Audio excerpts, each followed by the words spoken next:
Hi friends, welcome to Suga homemade foods. இன்றைக்கி நம்ம cauliflower வச்சு ஒரு கிரேவி செய்ய போகிறோங்க சப்பாத்திக்கு. அதை எப்படி செய்ய போகிறோம்னா, நம்ம சிக்கன் கிரேவி லுக்கில் செய்ய போகிறோம். அதுக்கு நான் காலிஃப்ளவர் நான் வாஷ் பண்ணி சுடுதண்ணியில் போட்டு வாஷ் பண்ணி எடுத்து வச்சுருக்கேங்க. அது கூட கொஞ்சம் முட்டைக்கோஸ் கட் பண்ணி வச்சுருக்கேன். இப்போ இதை நாம் மிக்ஸி ஜாரில் போட்டு நம்ம கொரகொரப்பாக அரைச்சி எடுத்துக்கலாம். இப்போ நம்ம கொரகொரப்பாக அரைச்சி எடுத்து வச்சுட்டோங்க. இப்போ இதில் நம்ம கடலை மாவு ஒரு 2.5 ஸ்பூன் ஆட் பண்ணிக்கலாம். அரிசி மாவு ஒரு 2 ஸ்பூன், கார்ன்ஃப்ளவர் ஒரு 2 ஸ்பூன்,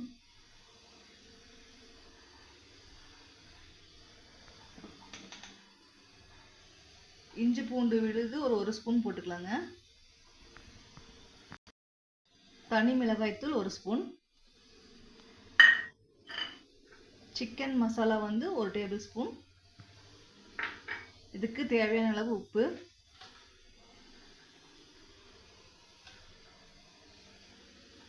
இதெல்லாம் நம்ம மிக்ஸ் பண்ணிக்கலாங்க.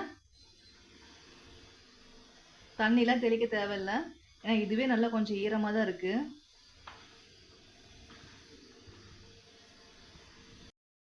இப்போ நம்ம மிக்ஸ் பண்ணி வச்சாச்சுங்க. இது நம்ம எண்ணெயில் பொரிக்கணும். அதுக்கு நாம் இப்படி சிக்கன் எஃபெக்டில் தெரியணும்னா இப்படி ஒரு அன்சேஃபில் நம்ம எடுத்துக்கலாம். இப்படி இந்த மாதிரி எடுத்து நம்ம எண்ணெயில் பொரிச்சு எடுத்துக்கலாங்க. இப்போ எண்ணெய் காஞ்சிருச்சுங்க. இப்போ நம்ம இது பொரிச்சு எடுத்துக்கலாம்.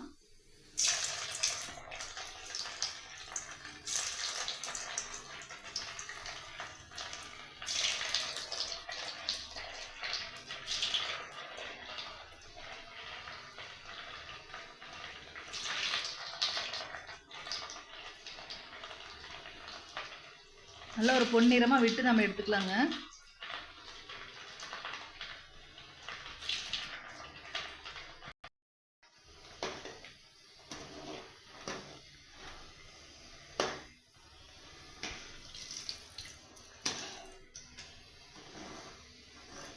இந்த கலர் வந்ததையும் நம்ம எடுத்துக்கலாம்.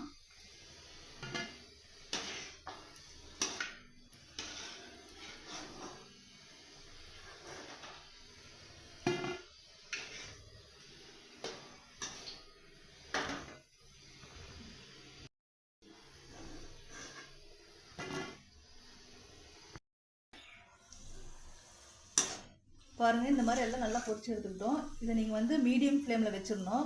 ரொம்ப ஹையாக வச்சிங்கன்னா டக்குன்னு பொரிஞ்ச மாதிரி ஆயிரும், அப்புறம் உள்ளே வேகாது.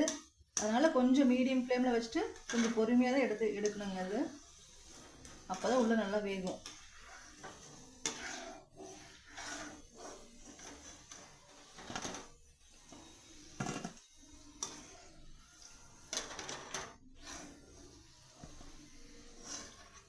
இந்த மாதிரி நம்ம எல்லாத்தையும் பொரிச்சு எடுத்துக்கலாங்க. பாருங்க, எல்லாம் பொரிச்சு எடுத்தாச்சு. அடுத்து நம்ம கிரேவி எப்படி செய்யறதுன்னு பார்க்கலாம் வாங்க. ஸ்டவ் ஆன் பண்ணி கடாய் வச்சுக்கலாங்க. இப்போ தேவையான அளவு ஆயில் சேர்த்துக்கலாம்.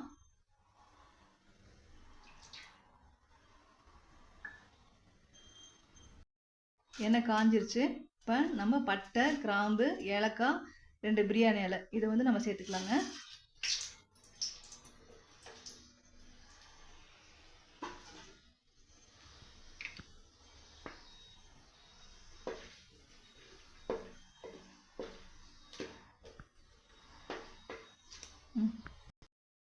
இப்போ இது நல்லா பொரிஞ்சிருச்சு. இப்போ கொஞ்சம் கருவேப்பிலை சேர்த்துக்கலாங்க.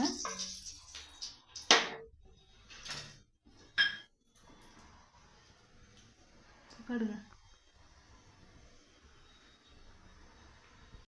2 பெரிய சைஸ் வெங்காயம் நான் நறுக்கி வச்சுருக்கேன். இப்போ இதில் சேர்த்துக்கலாங்க.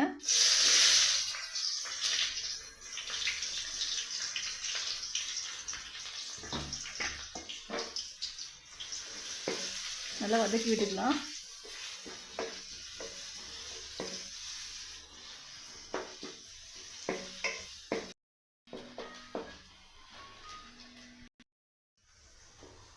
நல்லா வெங்காயம் நல்லா வதங்கிடுச்சுங்க.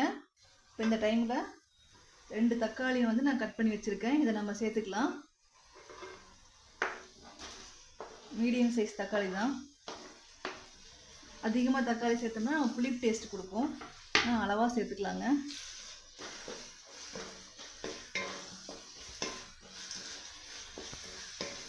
இப்போ இதில் நம்ம 1 டேபிள் ஸ்பூன் வந்து இஞ்சி பூண்டு விழுது சேர்த்துக்கலாங்க. சேர்த்து நல்லா வதக்கிக்கலாம்.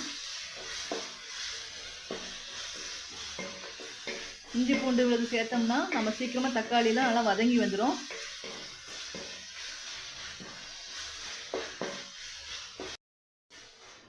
பாருங்க நல்லா வதங்கிருச்சு. இப்போ இந்த டைமில் நான் வந்து மசாலாலாம் எடுத்து வச்சுருக்கேன். மல்லித்தூள் வந்து ஒரு 2 டேபிள் ஸ்பூனு, மிளகாய்த்தூள் 1 டேபிள் ஸ்பூன், மஞ்சத்தூள், அப்புறம் இது சீரகத்தூள் வந்து ஒரு டீஸ்பூன், 1/2 டீஸ்பூன் அளவுக்கு எடுத்து வச்சுருக்காங்க. Chicken masala 2 table spoon, biryani masala வந்து 1 டீஸ்பூன் அளவுக்கு நான் எடுத்து வச்சுருக்காங்க. இதெல்லாம் நம்ம இதில் போட்டு மிக்ஸ் பண்ணிக்கலாம்.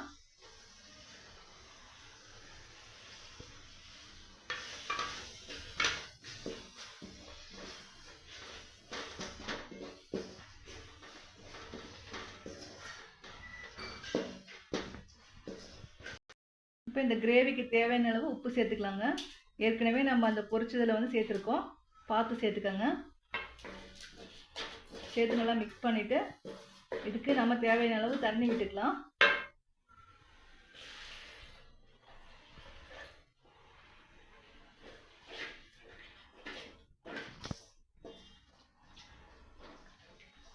இது அப்படியே கொஞ்சம் நல்லா கொதி வரட்டுங்க.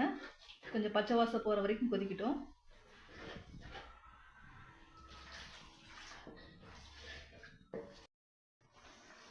பாருங்கள் நல்லா கொதி வந்துட்டுருக்கு. இப்போ நம்ம அரைக்க தேவையான பொருள் வந்து தேங்காய் ஒரு 2 டேபிள் ஸ்பூன் அளவுக்கு, சோம்பு 1 டீஸ்பூன், பொட்டுக்கடலை 1 ஸ்பூன், கசகசா சிறிதளவு. நான் தேங்காய் வந்து பல்ல கட் பண்ணி வச்சுருக்கேங்க. இதில் ஒரு 2 ஸ்பூன் அளவுக்கு நம்ம சேர்த்துக்கலாங்க. இப்போ இதெல்லாம் நம்ம வந்து ஒரு மிக்ஸி ஜாரில் சேர்த்து நல்லா நைஸாக அரைச்சி எடுத்துக்கலாங்க. இப்போ இந்த ஸ்டேஜில் நாம் இந்த பொரிச்சு வச்சதை சேர்த்துக்கலாங்க. காலை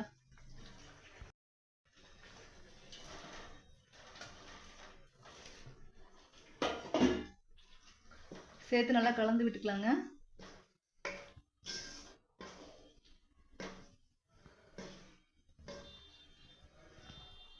இதை பார்த்தா நான் சிக்கன் பீசஸ் மாதிரியே இருக்கும்.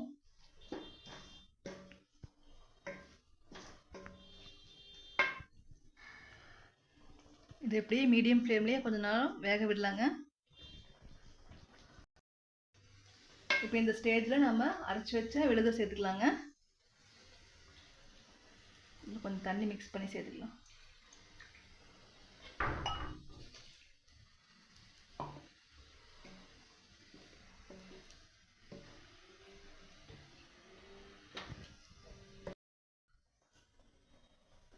இதுக்கு தேவையான அளவு மட்டும் தண்ணி சேர்த்துக்கலாங்க. ரொம்ப தண்ணியாக இருக்கக்கூடாது, கொஞ்சம் திக்காக இருக்கணும்.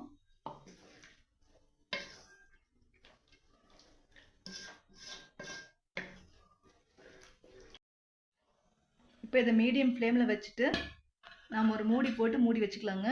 அப்படியே ஒரு 5 நிமிஷம் அப்படியே கொதிச்சிட்ருக்கட்டும். ஓப்பன் பண்ணலாங்க, எப்படி இருக்குன்னு பார்க்கலாம்.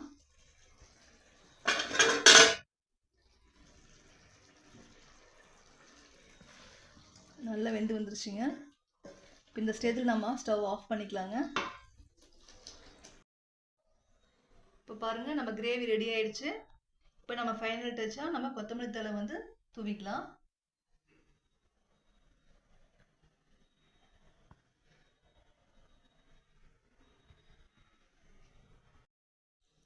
இப்போ நம்ம வந்து இதை இன்னொரு மெத்தட்லேயும் செய்யலாங்க.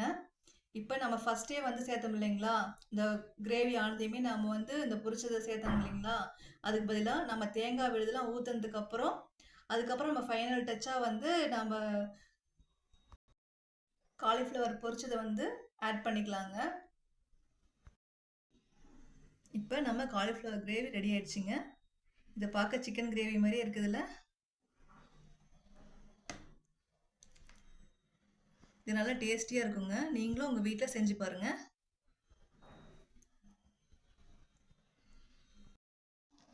ஓகே ஃப்ரெண்ட்ஸ், இந்த மாதிரி நீங்களும் செஞ்சு பாருங்கள். எப்படி இருக்குன்னு கமெண்ட் பாக்ஸில் கமெண்ட் பண்ணுங்கள். சப்ஸ்கிரைப் பண்ணுங்கள், ஷேர் பண்ணுங்கள்.